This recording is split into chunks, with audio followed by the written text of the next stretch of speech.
Greetings. Other selves can um,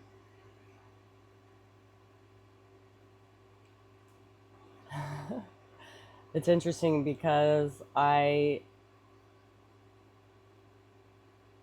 felt motivated to make a video sharing my experience of filling out a registration application, whatever, for a Medi-Cal facility for, actually it's just for glasses, an optometrist appointment, but it's like this 20-page thing now for the whole health service organization that I'm in the middle of. But right before I got on to share this with you, I noticed my awareness like drop deeper into silence. So then I stopped and didn't push record, and I sat here with this dichotomy, kind of like this paradox of I just feel like sitting for a moment, and I actually feel like filming that too. I have a cold, so I have a cold. My body's healing and detoxing layers and letting go of lots of things that I've been cleaning house with within myself lately. So I erase that comment of that I said, because that actually feeds into exactly what I just fell into with the medical registration, which I'll go into. I just also wondered about sitting here in silence. Like, I wonder how well that would go over with people. Because if we're present with ourselves, then sometimes we do just want to be silent and connect inwardly. And so I guess that's me showing that that's okay to do whenever, even at the beginning of filming a video.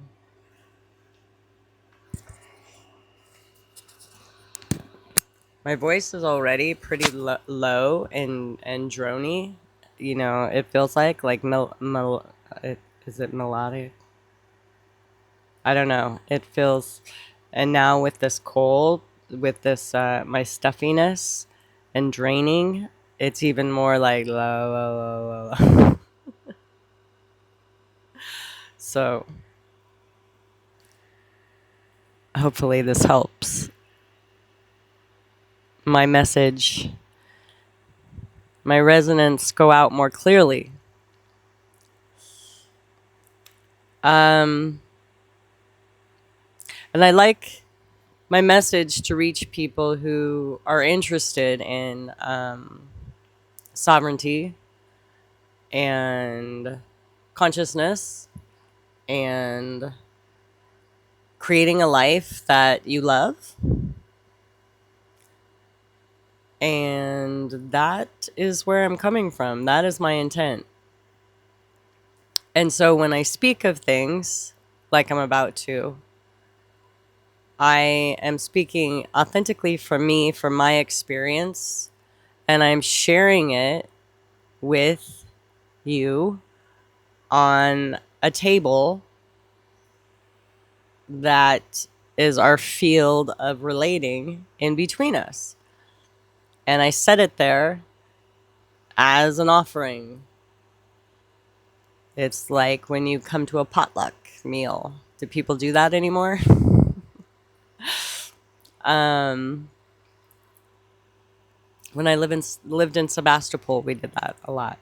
I love that community there. So that is what I'm doing right now when I share. And I do it that way as a way of honoring sovereignty in all beings.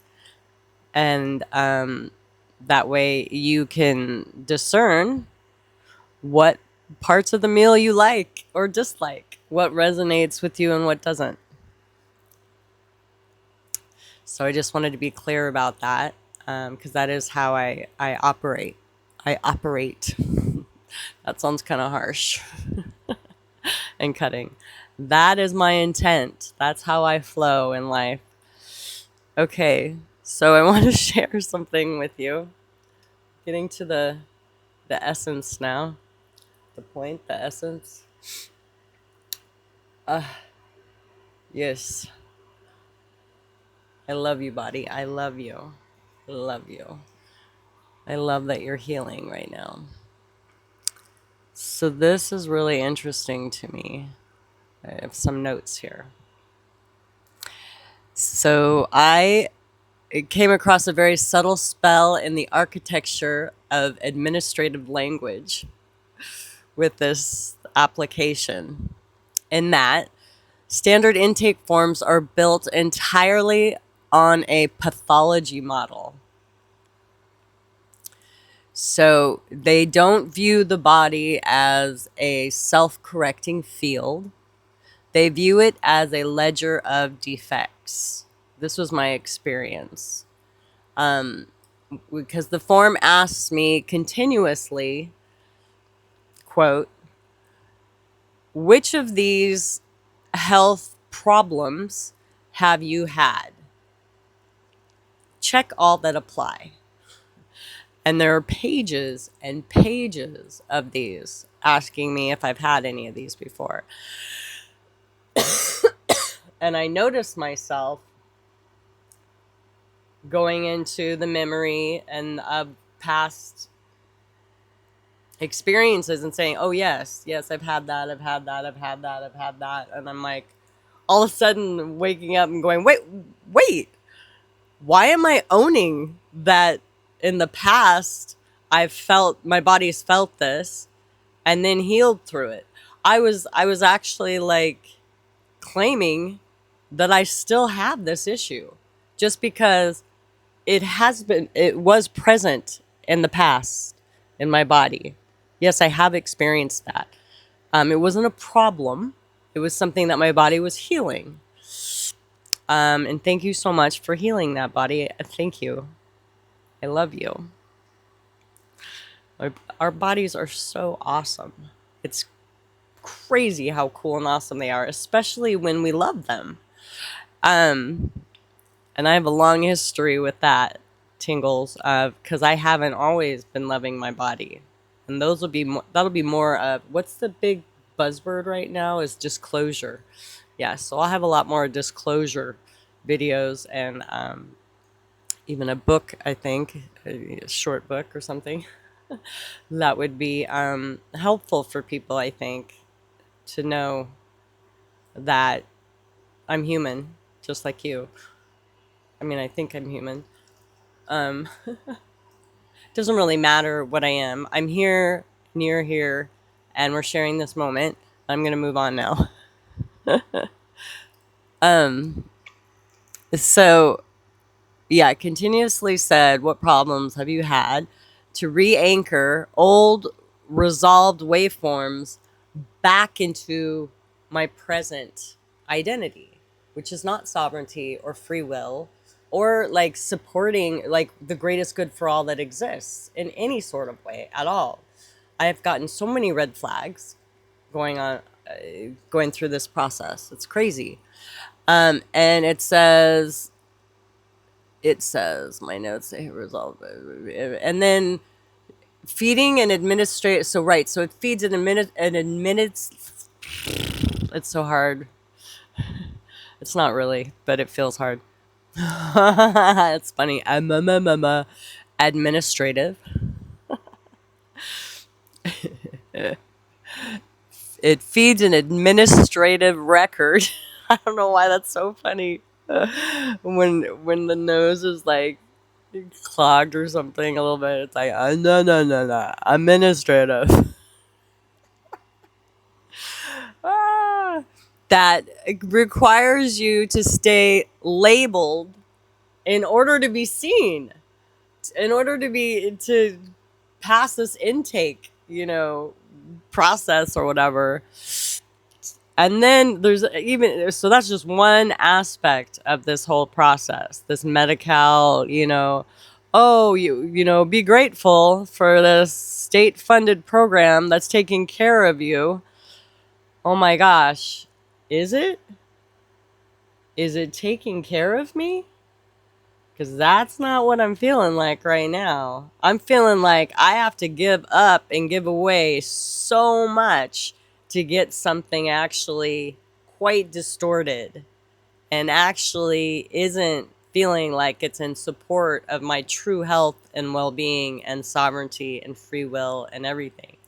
Like, I have to give up all this information to I don't even know, like a computer, a person, a doctor that I'm going to go in and they're going to have all this information about me and just like have all this power, right? And go to ask me questions right when they walk in, like I'm in control. And guess what? If I actually go through with this, because I haven't seen a doctor in like, I don't even know how many years because of this process. But now it's kind of intriguing to me because I would actually go in and go, actually, the way this is going to go down now is that I'm going to be asking you intimate questions, personal questions to see if you qualify for me to work with you. That's really how this is going to go down. um my little rebel rascal inside is just like, yeah, I know that I have the right to not give you any information or to play this game at all. So let me remove the smoke and mirrors for us now so we can both see clearly, see one another clearly, and move on from here together. Yeah, in an open and loving way where we're actually serving one another, where you're actually here to serve my health and well-being, which is what you signed up for, truly, in essence, right? And why I'm truly here, in essence. So let's go from there. Whew. I feel really charged about this now, so I think I'm gonna, I think I'm gonna stop here because my energy can go wah as a catalyst. I don't usually say things about like marketing type things of like, and you can join me for this or whatever, but I'm going to now because I always thought that was cheesy and like, oh, people are just going to think that I'm saying things and reaching out to like sell them something. If I were selling you anything, what I'm selling is you back to you. That's what I'm selling. So if you want you, I will sell it. No, that sounds so weird. Let me get back to the point. The point is that on Fridays from 5 to 6:30 p.m., I'm now hosting what I'm calling Fear Lovin' Fridays. Ooh. On Zoom. It's $11 every Friday. And that is PST time, Pacific Standard Time, California time, 5 to 6:30 p.m. And I would love, if you like this kind of content, this is like one of the things that could be discussed, something like this flavor. And so where do you go for that? You would go to, and it'll be down in the description, but it's called ReachingInward.Love. I'm so excited about that. I love you. And I love us. And I'm feeling so much joy in being able to share with you from my authentic self and my authentic experience, and would love to share more with you. So there's that. Sometimes I have a hard time saying goodbye.